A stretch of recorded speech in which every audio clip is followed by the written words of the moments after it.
This Torah class is brought to you by TorahAnytime.com.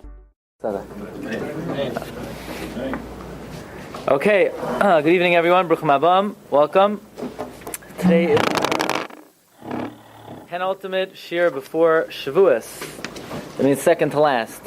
Okay, so we're going to talk about one of the well-known customs that Klal Yisrael has on the Yom Tov of Shavuos, and that is in Kemat all shuls and in many homes, the house is decorated and the shul is decorated with grass, with flowers, and with leaves, and perhaps even trees.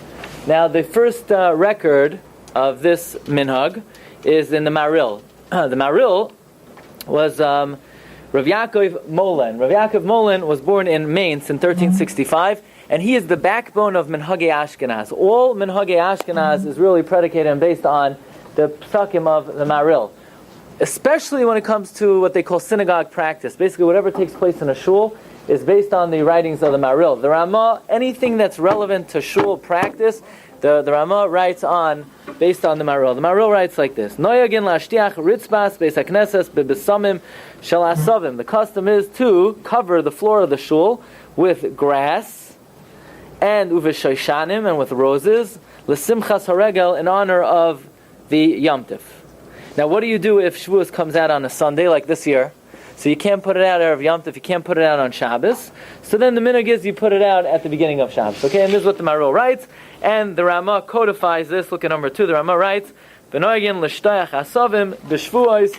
The custom is to put out grass in the Beis HaKnesses and the Batim. Zecher l'simchas matan Torah. Fine, very good. Now the question is why? Why is there a custom to put out grass, to put out flowers? So far, no mention of leaves, no mention of trees.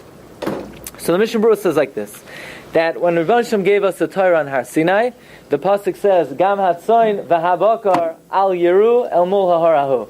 Let the sheep not graze opposite the mountain. Now the question is, what do you mean sheep graze by the mountain? We're talking in the desert. This is hotter than the Sahara Desert. The Sinai Desert gets really hot. Nothing grows there. So what is there for the sheep to graze upon that we're saying let the sheep not graze? So we learned from here that Har Sinai flowered, it flourished, everything grew. There was tremendous greenery on Har Sinai at the time of Kabbalas HaTorah. In order to commemorate that, in order to remember that, in order to memorialize that, the minhag is to decorate the homes and the shuls with grass. Says the Mishnah Berurah, now if you're distributing this in shul and you want people to smell the grass and make a bracha, obviously you cannot distribute it between Baruch Sha'amar and Shemoneh Esrei, because you can't make a bracha, you can't make a random bracha between Baruch Sha'amar and Shemoneh Esrei. Obviously then, by the way, just an aside, I don't know if I ever mentioned it, but if you can't make a random bracha between Baruch Sha'amar and Shemoneh Esrei, you certainly can't talk. I'm not sure if we ever mentioned that over here, right? But that's what the Mishnah Berurah brings them. Okay. Now, that's the reason. The first reason for the minhag is to commemorate Maimon Har Sinai. The pasuk says, "Gam hatzoin v'habakar al yiru el mol haharahu." Okay, very good. Comes the Magen Avram, and the Magen Avram says like this: that if Shavuos comes out on Sunday, and the shaila is, when are you going to put out the grass? When are you going to put out the flowers? When are you going to put everything else? L'chayra, it's muksa. It would seem it's muksa, unless, says the Magen Avram, if a person designated the flowers, if a person designated the grass, if a person designated the branches before Shabbos to be able to use it and put it out on Shabbos, it's not muksa. The definition of muksa is something that's been put away, that's been set aside. But if, let's say, for example, this year, on Friday, a person says, you know what, I'm designating these flowers, they have use on Shabbos, so they're not muksa. So taka, they're not muksa. You would be allowed to put them out on Shabbos. However, the Magen Avram says there would be a different problem other than muksa, and that is, you're not allowed to prepare from Shabbos to Yom Tov. And therefore, do not be mechen from Shabbos to Yom Tov. Okay, so here is the whopper. Comes the Magen Avram. This is Siman Taf Tzadi Dalet, Sif Katan Hey. Magen Avram says in the second to last wide line, Noyagin lehamid ilanois bebeis haknesses. The minhag is to put up trees in the shul, ubebatim, and in the houses. Now, I don't think I ever saw any shul put up trees.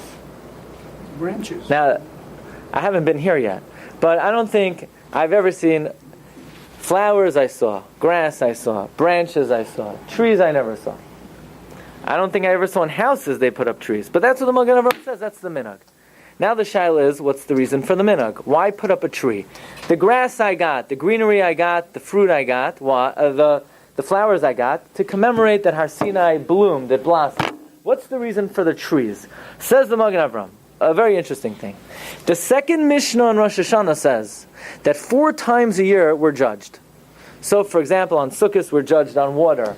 On Pesach we're judged on grain. On Rosh Hashanah, every human being is judged. And little known fact, Shavuos is also Yom Hadin. What are we judged on for Shavuos? Fruit. Fruit, purest, right? But what's fruit? It used to be a long, long time ago. People used to eat these things called fruit. You know, they grow on the tree, and people used to eat them. Nowadays, not everybody knows about such things, but on Shavuos we are judged on fruit. The Mishnah says in Pesach Rosh Hashanah, "Uva'atzeras al peiros ha'ilan." Okay, fine. So therefore, in order to remember that Rebbe Hashem is judging us on fruits, the minhag is to set up fruits in the shuls, to set up fruits in the houses. This way we see trees, and we remember we're being judged, and we remember to daven adequately to get a good judgment for fruits. Okay, so we have 2 minhagim. We have the minhag of the grass, the flowers, that's to commemorate the fact that Har Sinai blossomed. And then you have the minhag of the trees. What's the minhag of the trees for? That's to remember that the Rebbe Hashem is judging us on fruits on Shavuos. Fine. Seems simple enough, seems innocent enough. Comes the Vilna Gaon, and the Vilna Gaon has a problem with the second custom. Not a problem with the fruit, not a problem with the grass, not a problem with the flowers. He has a problem with the trees. Says the Vilna Gaon, "B'Shvuos ein lahamed ilanos." On Shavuos you're not allowed to put out a tree. Why not? Ki me'achar she'eino yela minhag, since it's only a custom. V'loi midina. It's not a halacha. It doesn't say anywhere in Shulchan Aruch. It doesn't say anywhere in the Gemara that you have to put out trees. It's just a minhag. Well, it says the Gra, there's a problem with the minhag. Why? V'achshav choy ka'amimhu. But now it's a gentile custom. See, really? Yeah, of course. Everybody knows that. I mean, if you had to pick the quintessential gentile holiday, it's got to be Xmas. And if you had to pick the quintessential ritual, it's got to be the tree. I mean, everything revolves around the tree. The family sits around the tree. The presents, which is Kodesh Kadashim. What? Still, but the way they commemorate and they celebrate their holiday is the tree. That's their primary holiday ritual. The tree. The tree. Now, some say it's even a different time of the year. Maybe Palm Sunday. But l'chayr, he's referring to Xmas, and their primary ritual is the tree, and everything is about the tree, and where to get the tree, and how to find the tree, and how to scent the tree, and how to decorate the tree.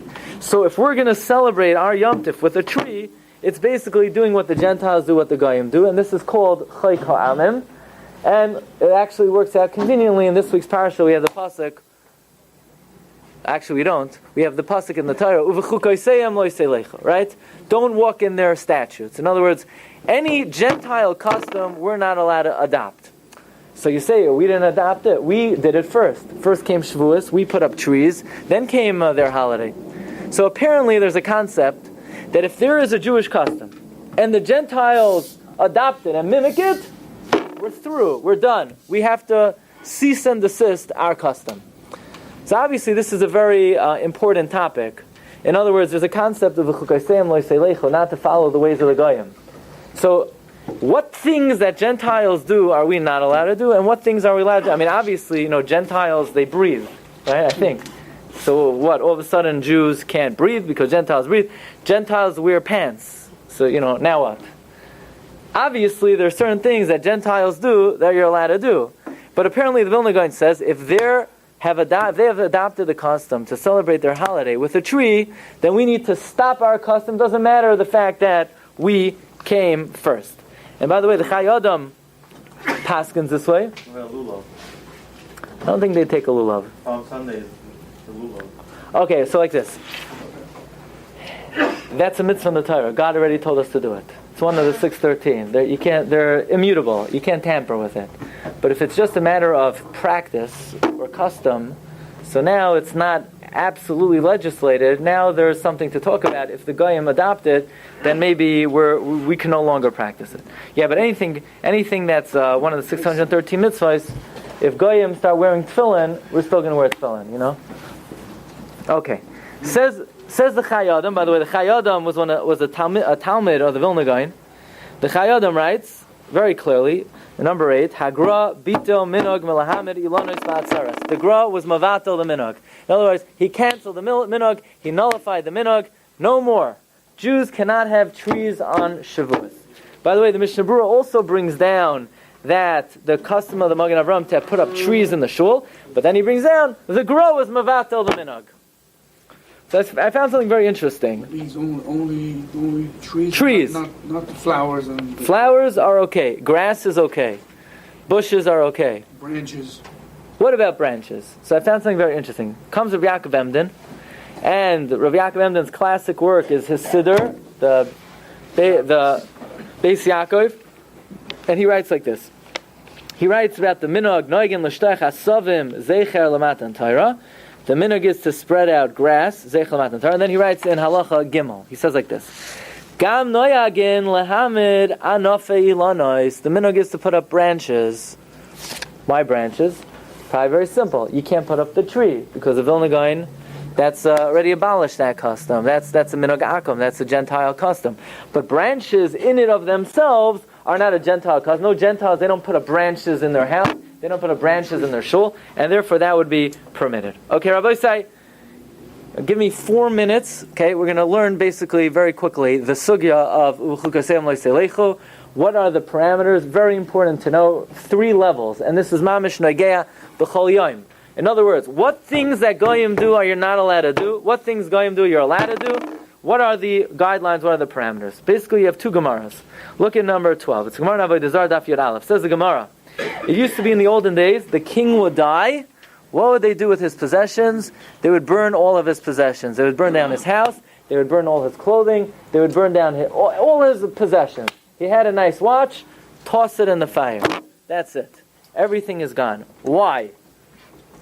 So the Gemara is discussing that. The Gemara says that we do the same thing to Jewish kings. If a Jewish king would die, we would basically burn down all of his possessions. Bir chametz, everything. Everything has to go. In fact, the Gemara, look at number 12. V'hatanya sarfin al hamalachim v'loy midarkei ha'mayri. We're allowed to burn the articles of kings, and it's not considered Amorite practice, not Gentile practice. In fact, the Gemara v'chukahi. But if it's a law of the Goyim, anan hechi sarfinon, how are we allowed to do this? You're not to go in the ways of the Goyim. Now, if burning the articles of a king is considered a chayk, a Gentile practice, how are we allowed to do this to Jewish kings? But the Torah says, says the Gemara like this, burning the articles of a king is not a law. It's not a statute. It's not a Gentile custom. You know what it is? Chashivusahi. Chashivusahi means it's just showing a sign of respect. It's a sign of honor. It's a sign of it's a courtesy. We're paying homage to the king. In other words, we're declaring that this person is so important. Nobody is worthy to wear his clothing. Nobody is worthy to live in his house. Nobody is worthy to partake of any of his stuff. In other words, it's not a chayk, it's not a Gentile practice. It has a logic, it has a reason, there's a rationale over here. We're doing it to indicate the chashivas, the importance of the king. Okay? So basically the Gemara is saying like this. If it would have been a chayk, if it would have been a Gentile practice, then we would not be allowed to do it. But it's not just a chayk, it's not just a arbitrary practice that Goyim do. Rather, what is it? It is a chashivos. It is a sign of respect. That's one Gemara. The next Gemara, a very important Gemara, this Gemara talks about decapitating. Okay, I know it's on everybody's head. Decapitating. How do you decapitate somebody? Well, you have an idea? How do you decapitate him? Cut his head off. All right, it's not rocket science. You're cutting his head off. The question is, how are you cutting his head off? So there is a machlokes tanoim. So the Gemara says like this. Look at number 13. The Gemara in Sanhedrin, Daf Nun Beis Amud Beis. Says the Mishnah. Mitzvahs hanerogin. How do you decapitate someone? Hayu matizin es roishay b'sayif. You chop off his head with a sword. Kederach shehamalchus oiseh. The way kings do. In other words, the way the Roman government did. The Roman government perfected the art of decapitation. Basically, they would stand the guy up, and they would swing the sword at the front of his neck, severing the trachea, severing the esophagus, and effectively taking the life of the victim. Okay, that is the way the Roman government did it. Says the Tanakama. Says the Chachamim. That's how we do it. We follow the lead of the Roman government. The Roman government decapitates from the front. Says the Tanakama. That is how we administer capital punishment. Okay. Rabbi Yehuda says, Nivel hulai. It's disgusting. To take someone's life by chopping at their head in the front, it's disgusting. So what do? Ela manichin es roish al asad, and you put his head, you position it on a stand, and v'koifetz b'koifetz, you swing at it with a hatchet. Now a hatchet is not as sharp, it's more blunt than the sword, and you get him from the back. So Chacham said that's the most disgusting way to kill somebody. It's much more bakavadik to kill them from the front. I mean, if you had to go, I think most people would choose the sword in the front than the axe in the back. Axe in the back is like a goat. That's how you kill an animal. But this is a famous machlokes. Machlokes between the Tanakama, between the Chachamim and Rabbi Yehuda. The Chachamim say you do it from the front, the way the Roman government does it. Rabbi Yehuda says you do it from the back because that's more respectable. To which Chachamim say that's disgusting. The Gemara continues. Says the Gemara, Rabbi Yehuda then responds to the Chachamim. Says Rabbi Yehuda to Chachamim, I know that my death is per se much more disgusting than yours. It's much more disgusting to kill somebody from the back. But what could I do? We can't kill somebody from the front. That's how the Goyim do it. That's how the Roman government does it. So what could we do? You're right, it's terrible. It's gruesome to kill somebody from the back. But the Goyim kill from the front, so we can't do that. To which the Rabbanon say, no, what do you want? It says decapitation in the Torah. It's one of the Arba Misas Bezdin. It's Sayif. If it's written in the Torah, you're allowed to do it even though the Goyim do it. It's written in the Torah. Anything written there. What are you telling me? If it's written in the Torah, we have to abdicate what it says in the Torah? It says in the Torah beheading. And how else would you behead someone? Why would you think it means anything other than the simple interpretation of beheading somebody from the front?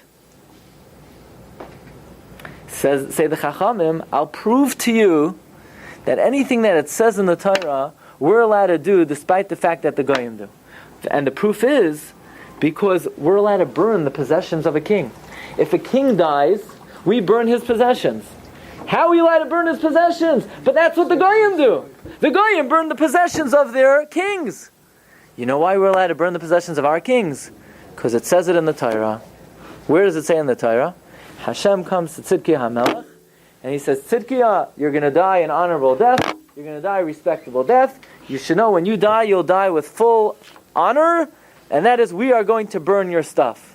So since the concept of burning the articles of a king is mentioned in the Torah, despite the fact that Goyim do it, we're allowed to do it. And that's why, despite the fact that Sayif is written in the Torah, despite the fact that Goyim kill somebody and decapitate them by the front, we're allowed to do it because it's written in the Torah.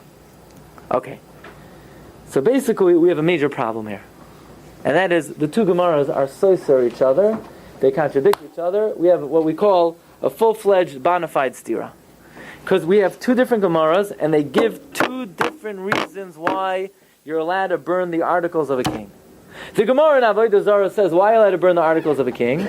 Of chashivos. It's not a chayk. It's not a statute. It's not something they do arbitrarily. It's a sign of respect. That's why you're allowed to do it. That implies, though, that if it would have been a chayk, if it would have been a statute, if it would have been an arbitrary practice, we would not be allowed to do it even though it says it in the Torah. And yet the Gemara in Sanhedrin says that that even though it's a non-Jewish practice and it is a chayk, we're allowed to do it only because it says it in the Torah. That implies, even though it is a chayk and even though it is a statute, we are allowed to do it because it says it in the Torah. Get the question? Well, let's say it very clearly. Tosfos asks that this Gemara in Sanhedrin implies that the reason why you're allowed to burn the articles of clothing is because it's written in the Torah. And even though it's a chayk and it's a statute and it's an arbitrary practice of the Goyim, we could do it because it says it in the Torah. And yet the Gemara in Avodah Zarah is forced to say that the only reason you're allowed to do it is why?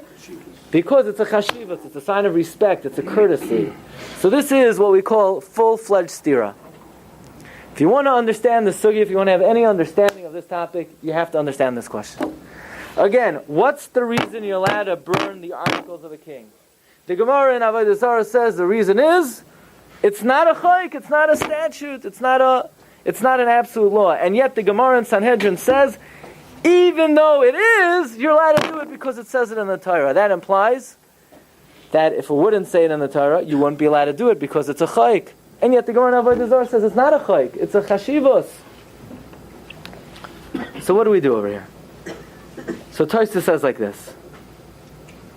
When the Gemara in Avodah Zarah says it's not a chayk, it is a chayk. It's not a chayk for Avodah Zarah, it's just a chayk. And therefore, had it not been that it's written in the Torah, you would not be allowed to do it. And now that it's written in the Torah, you're allowed to do it. What does this mean? Basically, there are two levels. Listen very carefully. Anything that a guy does for Avodah Zarah, any practice that a guy does for Avodah Zarah, a Jew may not do, even if it says it in the Torah. So, for example, besides a gravestone, we're not allowed to make a monument. You know, like the Lincoln Monument, the Jefferson Monument. A Jew is not allowed to make a monument. Why? But Abraham made one. Yaakov Avinu made one. Yeah, and when he did it, it was wonderful. God loved it. But once Goyim adopted the concept of making monuments for Avodah Zarah, we cannot make a monument even for Hashem. Why?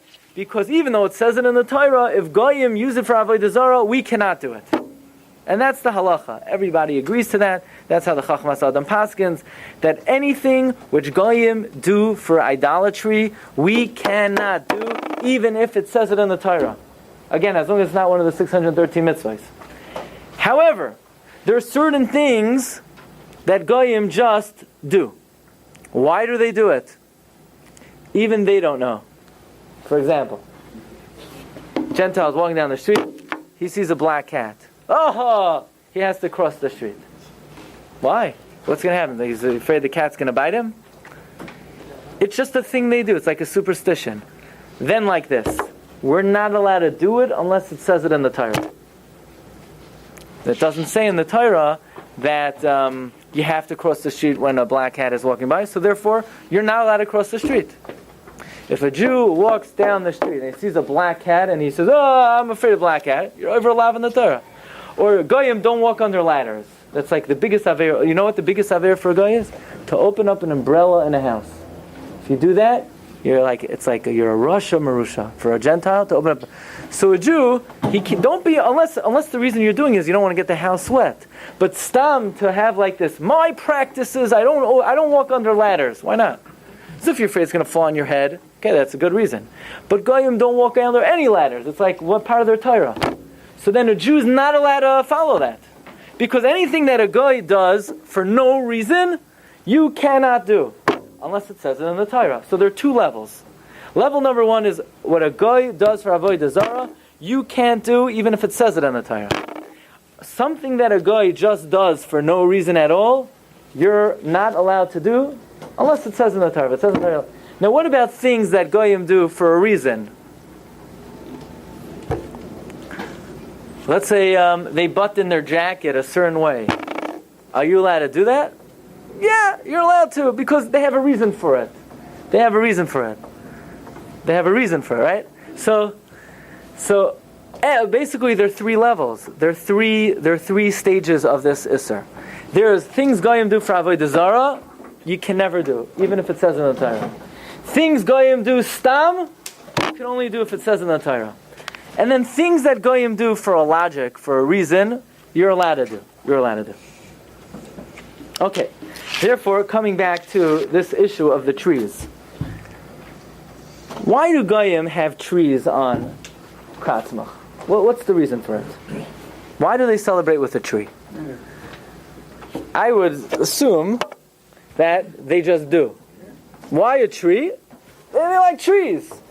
And it has to be an evergreen tree, and it has to be like 5 feet tall, and it has to be, there's a certain halacha of exactly how halacha, lamamzer, right? That it has to be this way. Why? There's no logic, there's no reason, there's no rationale. It's just something that Goyim do. Now, something that Goyim do, are we allowed to do it?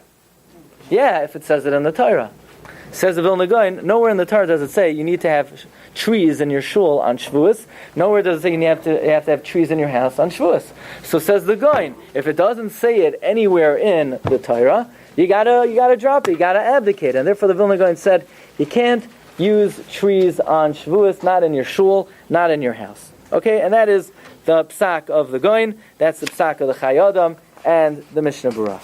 Now there are those who want to defend the practice, and there are many places in Eretz Yisrael that they have trees in the shul. We'll get to that soon. Comes Rabbi Yosef Shol Halevi Natanzan, the Shalom Eshev.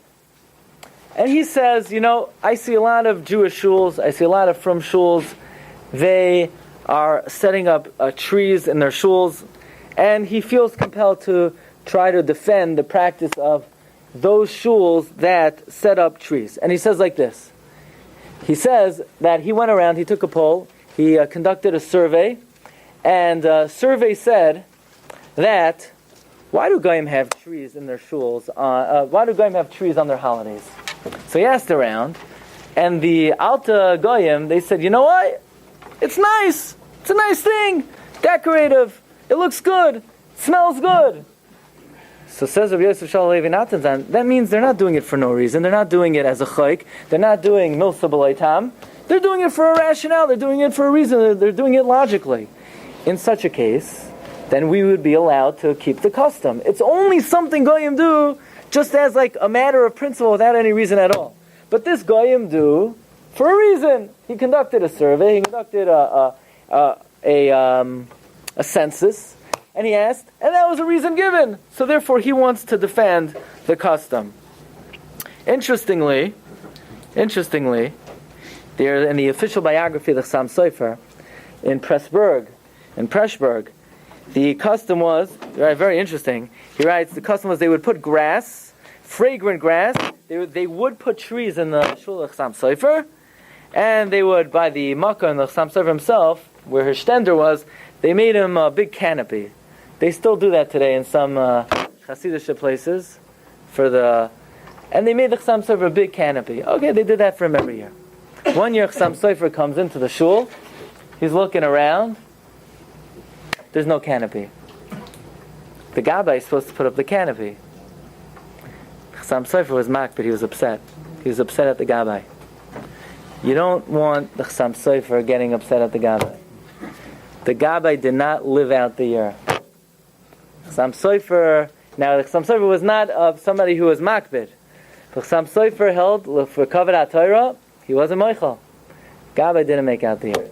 Interesting. But Chassam Sofer held, since this was Minhag Yisrael, he wasn't ready to forego the custom. Okay. Others try to defend the practice like this. The Das Torah of the Marsham. Marsham was the Poisek Hadar at the end of the 19th century, the Marsham, and he was the grandfather of Rav Shalom Shwadron. And he says like this. He says, wait a second. Why are we putting out trees on Shavuos in our shuls? We have a tam. We have a reason. In fact, he quotes the Tshuvas Rivash that in the cities, in the area where the Rivash lived, the custom was that during Shiva, the people would go out to the cemetery to visit the deceased, the first 7 days. And people complained, this is Arab custom, this was considered a Arab minhag. And they came to the Rivash, and they asked Rivash, are we allowed to do this? And the Rivash said that since the Arabs have a reason why they do it, they want to visit the neshama, the soul, so we're allowed to do it. To which the Marsham says, a davar pella, that if we have a good reason why we're doing it, and that namely, to remember the fact that on Shavuos we're being judged on fruit, then we're allowed to use the custom, we're allowed to accustom ourselves with this custom, even though the Goyim are doing it.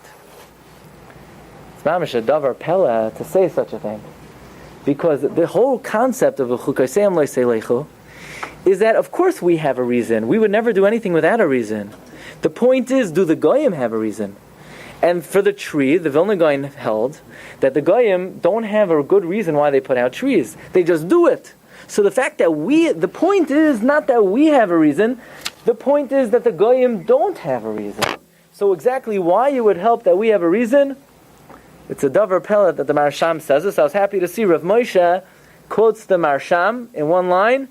He says, Ve'enoi klum. He just dismisses him. He says, it's not. It doesn't stand. This reasoning, this rationale, does not stand. Comes with Rav Yosef. Okay, Rav comes in the Yichavadas, and he brings a number of other sources for this halacha, for this ancient custom of decorating the shul with trees. He quotes the Gemara. The Gemara says in Masechta Shabbos. Take a look at number 21. Says Rav Yosef in the Yichavadas Chelek Dalid Simin Lamed Gimel.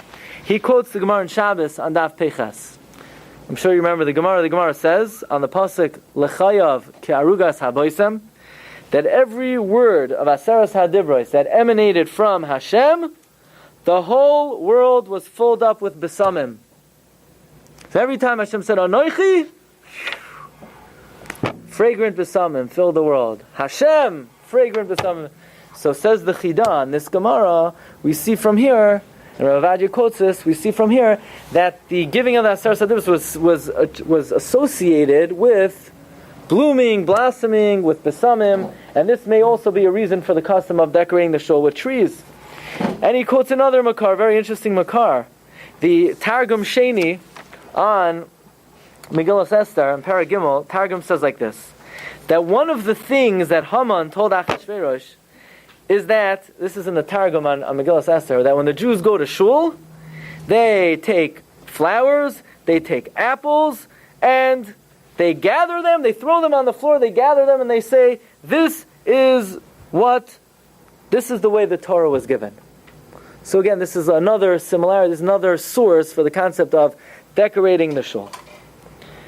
And Rav Ovadia brings up an interesting point. I mean, this is Targum, this is Agadata Gemara. We don't necessarily learn out halacha from Agadata. Since when do we learn out halacha from Agadata? So he says, no, it's not true, it's not the case. We could learn out halacha from Agadata. It's only if there's a stira in Shas, and the Gemara says otherwise, and you have an Agadata that says A, and the Gemara that says B, you're not going to follow an Agadata Gemara. But if you have no contradiction in Shas, and you have an Agadata that says to do something, so that could be a valid source for halacha, as long as you have no contradiction from Shas. He even quotes, Rav even quotes, the Rabbeinu Tam in the Sefer HaYashar, that says as follows. Let's say you have a guy, he knows Shas, and he knows Shulchan Aruch.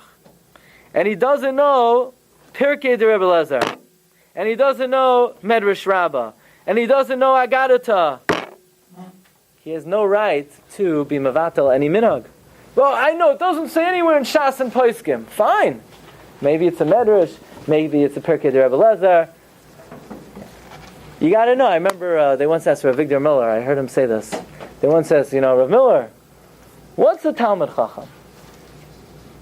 Say, if you know Shas, and Shulchan Aruch, and the Ktsois HaChoshen, and the Nesivos HaMishpat, and Shuvas Rabbi Akiva Eger, and Shuvas Noid Yehuda, you're good to go. You're a Talmud Chacham. So basically, we have various Makairos, says Rav Ovadia, for the custom of decorating the shul with trees. And We have midrashim that indicate that there's a basis for such a custom. Rav Adia quotes many sources that if something is rooted in agadata, you could paskin based on that.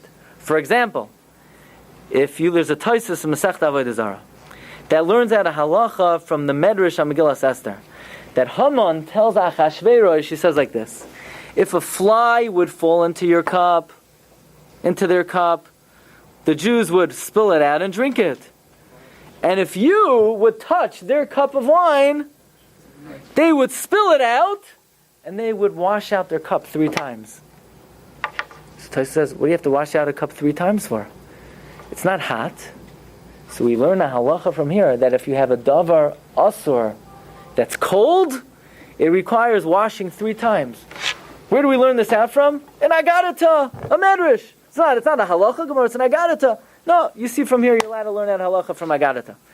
Says the Rabbi Yehuda, it's not such a raya, because it doesn't mean this is the source, it just means Haman was saying to Achashverosh, this is the minhag Yisrael. In other words, we're not deriving the minhag from here, we're just listening to Haman's report of what the minhag Yisrael was.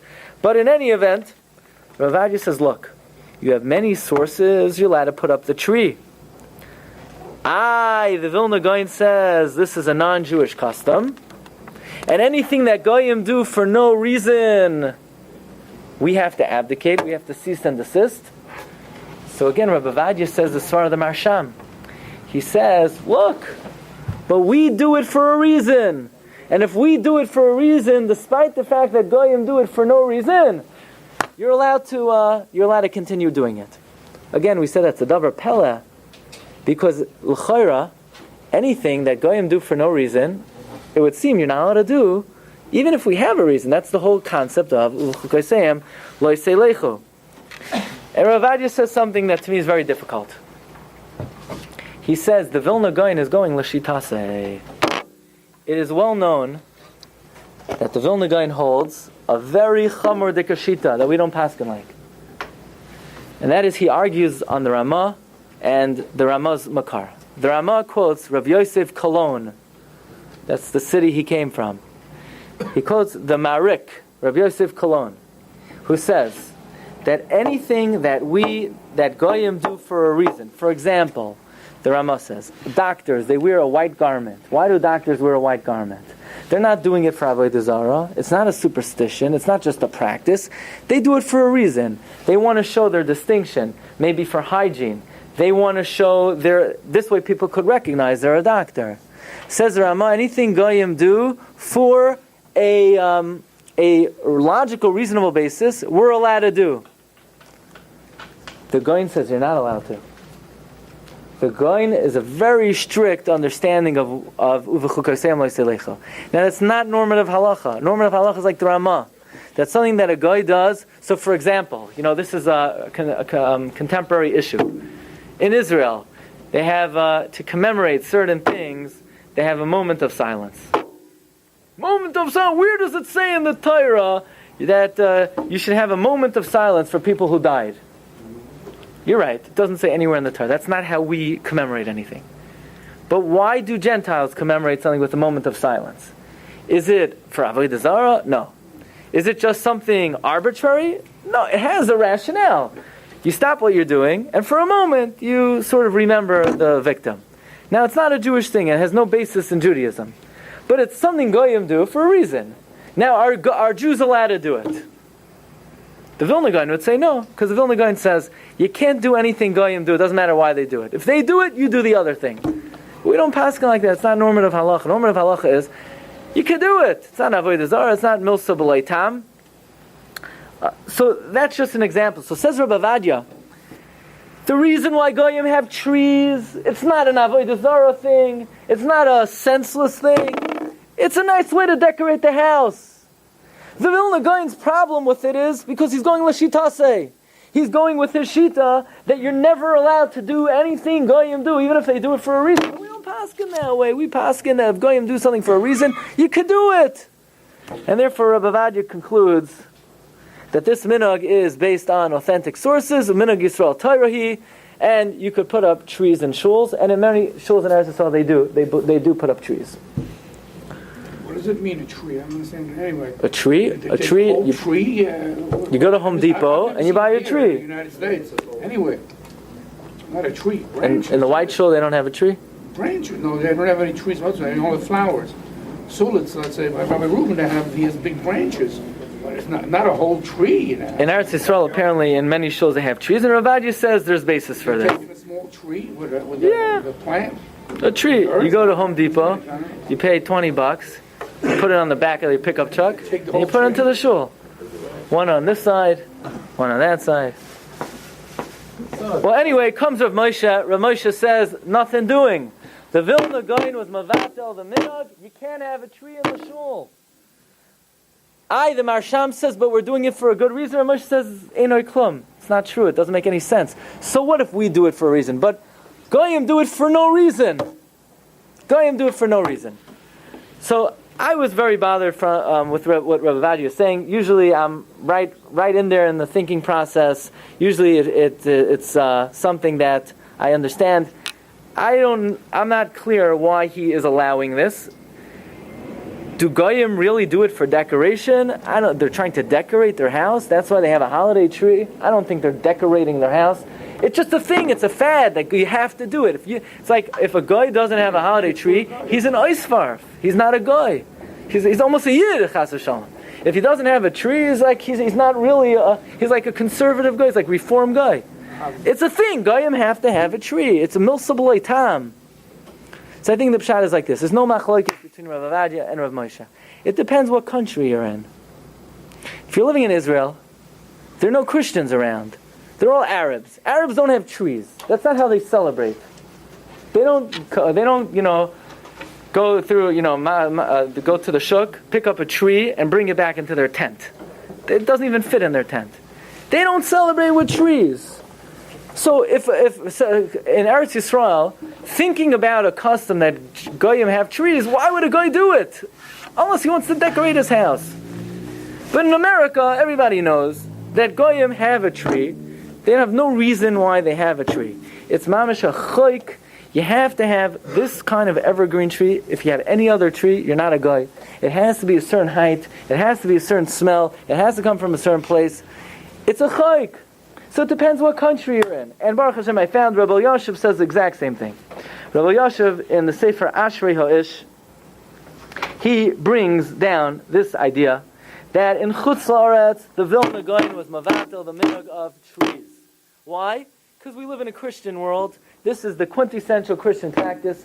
You come home, you put the tree onto the pickup truck, you tie it with 2 ropes, you put it near the fireplace, you get 17 bells, and then you're good to go. You call it a holiday. But says Rabbi Yashiv, in Eretz Yisrael, we don't have this. We have Yishmaelim. They don't celebrate that way. Unfortunately, they have other ways to get entertainment. So, in Eretz Yisrael, it's not considered Choy Ka'amim. If they do it, it's Milsa Batam, and therefore, in Eretz Yisrael, maybe it's not as problematic. Okay, I'm going to end off with one Chiddush Lahalacha, and we'll end with that. So Rabbi say, bottom line is, Rav Moshe, the Mishnah Berurah, the Aruch HaShulchan, the Vilna Gaon, the Chai Adam, they say, this practice has been abolished. You could have flowers, you could have roses, you could have grass, you could have branches. In America, you can't have trees. You want to have a tree, move to Eretz Yisrael, and get as many trees as you want, if you want to follow the psak of Rabbi Vadia and Rabbi Yashiv. Okay, here's a Chiddush Halacha. Are you allowed to take your branches and stick them in water on Yom Tov? You say, what? It's planting. Everybody knows. It's look at number 26. It's halacha and Shulchan Aruch that if you have wheat, you have barley. If you put it in water, it's considered planting. The water freshens up the plant and it promotes growth. The Ramah continues. Says the Ramah, you're allowed to put branches of trees in water on Shabbos as long as there are no flowers. Okay, this is very important. You cannot put a flower in water on Shabbos or Yom Tov. Erev Shabbos, you bought your wife roses, and within an hour they look like they're goyses, they're about to go, right? So on Shabbos, you want to put them in water. You can't put them in water on Shabbos. It's considered planting. The water is going to revive the flower. So that's pashut. You cannot put flowers and water on Shabbos or Yom Tov. The shaila is, sometimes on Shavuos you have branches. The branches have leaves on them. Are you allowed to put the branches with leaves in water on Shabbos? The Ramah says, yeah. Says the Mishnah Berurah. Now, there's one problem. They're muksa. But if you set them aside from before Shabbos or Yom Tov to be able to use it on Shabbos and Yom Tov, then they won't be muksa. Says the Mishnah Berurah, number 27, that the Ramah ends off, look later on Siman Tov Reish Nun Daled. There, the Ramah qualifies. And he says like this, you know when you're allowed to put branches and water on Shabbos? That's if they were in water Erev Shabbos, and you took them out, then you're allowed to put them back into that very water on Shabbos. You can't add to the water, you can't change the water, but if the branches were in the water before Shabbos or before Yom Tov, and they were removed, you're allowed to put them back in. So says the Mishnah, according to this, the Ramah here is a little bit misleading. You can't put branches and water in the first instance on Shabbos and Yom Tov, but you're allowed to put it back on Shabbos and Yom Tov. However, the Mishnah Berurah says, others disagree. And others say, if you have branches and you have water already prepared before Shabbos, because in the olden days there's no way to draw water on Shabbos, there are those who are lenient, and they say if you have a branch, you could stick it into the water on Shabbos, even though it was never in the water after Shabbos. So how do we paskin?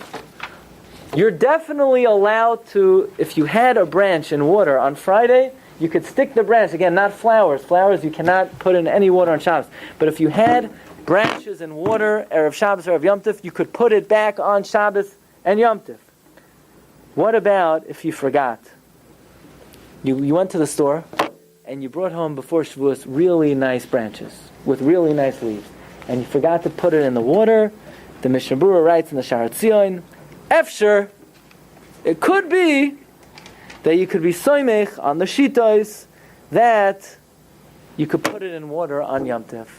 Now he doesn't say definitively, he says maybe, but usually if the Mishnah Berurah says maybe, if it was a maybe for the Mishnah Berurah, usually it's something that could be relied on. So if you're in a bind, you're in a jam, and you put really nice branches, and you forgot to put them in water, then according to this, it would be permitted to put them in water on Shabbos or Yom Tov. Rabbi Isai, thank you everyone for coming. I wish you a great evening. To put